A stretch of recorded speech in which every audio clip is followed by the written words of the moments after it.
Hey everyone, how are you all doing? Welcome to today's new video. So today we're going to talk about something that was just revealed, and I did a little live stream about this yesterday, where we got to see Ian McDiarmid giving his take and his interview for The Rise of Skywalker. This was actually during shooting, so this is an old interview that they finally released now. So what I basically want to highlight in this video are the two tanks behind Ian McDiarmid. These tanks, they look like tanks that would be used on Kamino. Now, if you don't know what Kamino is, it's basically the place where they cloned the clones and cloned people.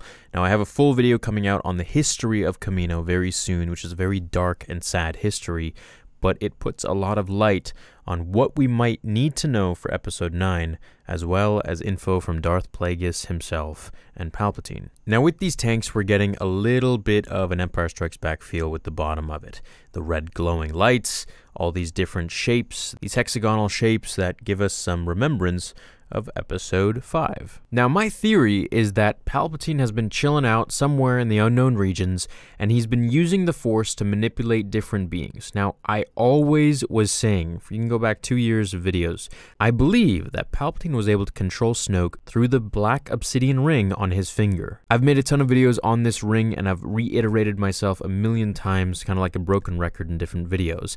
And a lot of people would say, hey, the ring doesn't really matter, but we're starting to realize that it could just be extremely pivotal and important in the timeline, and just how Palpatine was able to control Snoke from so far away. In the trailer itself, we see that Palpatine was the one that was manipulating Snoke. He was the one that was controlling Snoke this entire time. Now, these Bacta tanks, or whatever they are, these cloning pods, are massive. They seem like they would create or give life to something much bigger than an average human being. Now, Kylo Ren, Adam Driver, is about 6'2" or 6'3". He's a big man. And these pods tower over him. So I'm thinking that whatever is in there must have been much bigger than Kylo himself, who is, taller than the average man. Which leads me to believe that it could be Snoke in the tanks. Which brings us back to Snoke saying, I see through his mind, I see his every intent, or whatever he said, verbatim. I'm not sure, I don't remember. Because Palpatine might have indeed seen exactly what Kylo Ren was going to do,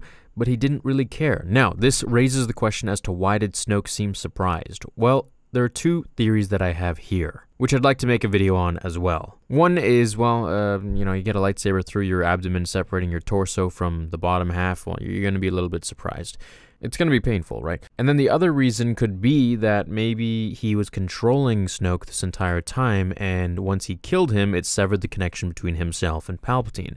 And that's when Snoke pretty much woke up to see a lightsaber through his abdomen. So that's my theory. I mean, we got like 5 or 6 days left now until The Rise of Skywalker comes out. I really think that Palpatine was controlling Snoke from far away using that ring.